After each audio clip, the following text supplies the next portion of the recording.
Hi YT family, welcome back to our channel Bhavani homely vlogs and cooking. అందరూ ఎలా ఉన్నారు? ఈరోజు మన రెసిపీ వచ్చేసి బాదుషా అండి. ఈ స్వీట్ ఇష్టం లేని వారు ఎవరైనా ఉంటారా?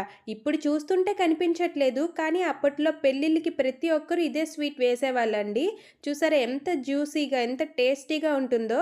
అప్పుడు స్వీట్ని మర్చిపోకుండా మళ్ళీ ఇప్పుడు గుర్తు చేసుకుంటూ జ్యూసీగా బాదుషాని అయితే చేసేసుకుందామా? వీడియోలోకి వెళ్ళే ముందు ఒక చిన్న రిక్వెస్ట్ అండి, మన ఛానల్ ఎవరైనా సబ్స్క్రైబ్ చేసుకోకపోతే ప్లీజ్ సబ్స్క్రైబ్. వీడియోలోకి అయితే ఇంకా వెళ్ళిపోదాం. దీనికోసం ముందుగా ఒక బౌల్ తీసుకొని దాంట్లో అయితే 1 కప్ మైదా పిండి వేసుకోండి. నేనైతే ఇక్కడ మైదా పిండే వేస్తున్నాను, మీకు నచ్చకపోతే గోధుమ పిండి కూడా వేసుకోవచ్చు. అలానే దీంట్లో చిటికెడు సాల్ట్, పావు చెంచా బేకింగ్ పౌడర్, చిటికెడంతా వంట సోడా వేసుకోవాలి. ఇవన్నీ వేసుకున్నాక దీంట్లో అయితే పావు కప్పు ఆయిల్ వేసుకోవాలండి. ఇలా ఆయిల్ వేసుకున్నాక వీటిని బాగా పిండి మొత్తం కలిసేలాగా నీట్గా కలుపుకోవాలి. ఆయిల్ సరిపోకపోతే మళ్ళీ యాడ్ చేసుకోవచ్చు, కానీ ఎక్కువగా ముందే వేసుకోవద్దండి. చూసారా, ఇలా పిండి మొత్తం ఆయిల్లో కలిసేలా కలుపుకొని ఇలా చుడితే మనకి అది ఉండలా రావాలి. అప్పుడే మనకి బాదుషాలు అనేవి బాగా వస్తాయి. తర్వాత దీంట్లో అయితే కొద్దిగా వాటర్ యాడ్ చేసుకోండి. వాటర్ యాడ్ చేసుకున్న తర్వాత ఈ పిండిని అయితే మనం చపాతీ పిండి కలిపేంత ఫోర్స్గా కాకుండా వేళ్ళతో మృదువుగా అయితే ఈ పిండిని కలుపుకోవాలి. అలా కలిపితేనే మనకి మధ్యలో ఎయిర్ గ్యాప్స్ ఉండి బాదుషా అనేది పొరలుగా బాగా వస్తుందండి.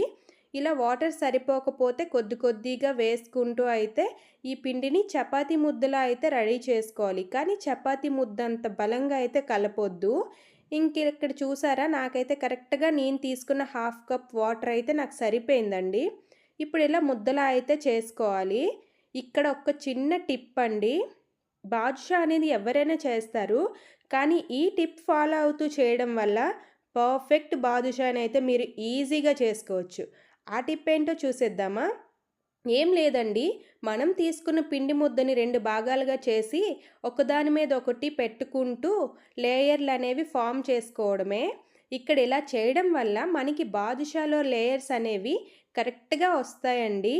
ఇది మాత్రం నేను ఈ టిప్పే ఫాలో అవుతాను ఎప్పుడు బాదుషా చేసినా సరే. మీరు కూడా ఇది ఫాలో అవుతూ చేసేయండి. ఇలా చేసిన తర్వాత ఒక 10 టైమ్స్ వాటిని మూత పెట్టి ఒక 15 మినిట్స్ అయితే పిండిని నానబెట్టుకుందాం. ఈలోగా మనం పంచదార పాకాన్ని రెడీ చేసుకుందాం. దీనికోసం స్టవ్ ఆన్ చేసి స్టవ్ పైన కడాయి పెట్టుకొని దాంట్లో 1 కప్పు పంచదార అయితే వేసుకోవాలండి. మీరు ఏ కప్పుతో పిండి తీసుకుంటున్నారో అదే కప్పుతో పంచదార 1 కప్ వేసుకోవాలి. ఇప్పుడు దీంట్లో 3/4 కప్పు నీళ్ళైతే పోసుకోవాలి.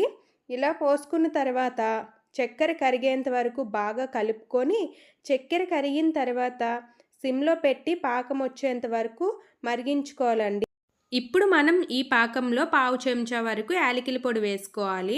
అలానే మనకి పాకం అనేది గులాబ్ జామున్ పాకం కూడా కొంచెం థిక్గా వస్తే చాలండి. అప్పుడే మనకి పర్ఫెక్ట్ బాదుషా పాకం అనేది రెడీ అయిపోతుంది. చూసారా, నేను ఇక్కడ చూశాను, నాకు కొంచెం స్టిక్కీగా అనిపించింది. అందుకు నేను స్టవ్ ఆఫ్ చేసి ఈ పాకాన్ని అయితే పక్కన పెట్టుకుంటున్నానండి. ఈ పాకం అనేది చల్లారిపోకుండా మూత పెట్టుకోండి. ఈలోగా మనం బాదుషాలను చుట్టుకుందాం, వచ్చేయండి. మనం నానబెట్టుకున్న పిండి ముద్దలో నుంచి చిన్న పిండి ముద్దల్లా తీసుకొని వీటినైతే చేతుల మధ్యలో పెట్టి బాగా ప్రెస్ చేసుకోవాలి. ఇలా చేసిన వాటిని బొటన వేలుతో గారెలకి మనం హోల్ పెడతాం కదండి, అలా అయితే హోల్ చేసుకోవాలి. మీకు అర్థమవడం కోసం నేను ఇంకొక బాదుషా కూడా చేసి చూపించాను. అలానే నేను తీసుకున్న 1 కప్పు మైదా పిండికి నాకు కరెక్ట్గా 6 బాదుషాలు అయితే వచ్చాయండి, మీడియం సైజ్వి. ఇలా చేసిన బాదుషాలను పక్కన పెట్టుకొని మనమైతే డీప్ ఫ్రైకి ఆయిల్ రెడీ చేసుకుందాం. దీనికోసం స్టవ్ ఆన్ చేసి కడాయి పెట్టి డీప్ ఫ్రైకి సరిపడా ఆయిల్ అయితే వేసుకోవాలి. ఇక్కడ ఆయిల్ అనేది బాగా వేడెక్కకూడదండి, లైట్గా వేడెక్కితే చాలు. ఇలా వేడెక్కిన ఆయిల్లో బాదుషాలను అయితే వేసుకోవాలి. వేసుకున్న తర్వాత వీటిని ఒక 5 మినిట్స్ అలానే ఉంచేయండి, కదపొద్దు. తర్వాత వాటంతా తవే పైకి ఇలా తేలుతాయి. చూసారా ఎలా తేలాయో? ఇప్పుడు వీటిని ఇంకొక సైడ్కి తిప్పుకొని సిమ్ని మీడియంలో పెట్టేసి మనం ఈ బాదుషాలను అయితే బాగా కుక్ చేసుకోవాలి. అప్పుడే మనకి లోపల వరకు బాగా కుక్ అయ్యి పైన క్రిస్పీగా అయితే తయారవుతాయి. చూసారా, ఇక్కడ బ్రౌన్ కలర్లోకి వచ్చాయి. ఇలా వచ్చిన బాదుషాల్ని మనం ముందుగా రెడీ చేసి పెట్టుకున్నాం కదా పంచదార పాకం, దాంట్లో అయితే వేసుకోవాలి. ఇక్కడ మీరు ఒక్కటి గుర్తుపెట్టుకోండి, పంచదార పాకం అనేది మరీ వేడిగా ఉండకూడదు, అలా అని బాగా చల్లగా ఉండకూడదు, గోరువెచ్చగా ఉండాలి. ఒకవేళ పాకం చల్లగా అయిపోతే కొంచెం వెచ్చబెట్టుకోండి. ఆ తరువాత వేడి వేడి బాదుషాల్ని పంచదార పాకంలో వేసి ఒక 5 నిమిషాలు మూత పెట్టి ఉంచుకోవడం వల్ల బాదుషాకి పంచదార పాకం మొత్తం పట్టి జ్యూసీగా అయితే రెడీ అవుతాయి. చూసారా ఇక్కడ ఎంత చక్కగా బాదుషాలు రెడీ అయ్యాయో. మీరు కూడా ఇంట్లో ఈజీగా ఈ బాదుషాలు రెడీ చేసుకోండి. నేనైతే ఇక్కడ నెయ్యి గానీ, డాల్డా గానీ ఏమీ వాడలేదు. ఇంట్లో అందరికీ అందుబాటులో ఉండే వస్తువులతోటే చేశాను. మీకు ఈ రెసిపీ నచ్చితే మన ఛానల్ని లైక్ చేయండి, షేర్ చేయండి. మరిన్ని వీడియోస్ కోసం మన ఛానల్ని సబ్స్క్రైబ్ చేసుకోండి.